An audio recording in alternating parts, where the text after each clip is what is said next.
Isso é matéria e energia. A acupuntura e tudo isso que eu já expliquei, que faz parte da acupuntura, faz parte do corpão.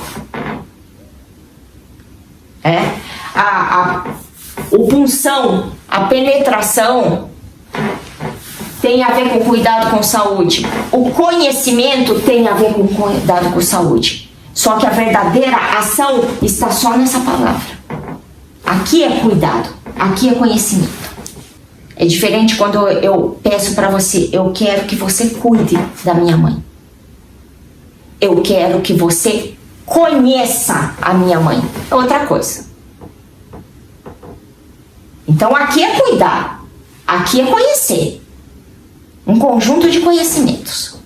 Tá? E logicamente na auriculoterapia que eu ensino, existe sim um conjunto de conhecimentos. Só que pode te levar até a ação, a prática. Porque só através da prática você ultrapassa os limites do seu medo, da sua insegurança, das suas dúvidas, da sua confusão. E a gente lida com isso, matéria e energia.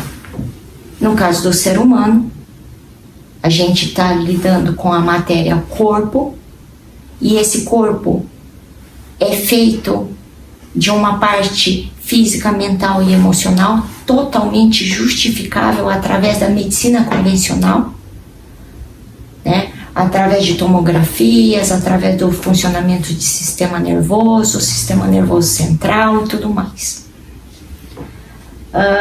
Por isso eles conseguem explicar o sono, conseguem explicar a ansiedade, um monte de coisa.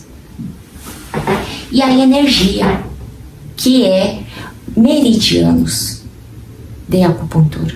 Só que a grandeza da acupuntura é tanta que ela conseguiu separar em 12 energia principal, que são 12 meridianos, e 4 energias mais gerais, que são os 4 mares. Nós temos 12 rios, que são 12 meridianos, que correm para 4 mares, que é a nossa mente, o nosso digestivo, a nossa energia essencial, a nossa emoção.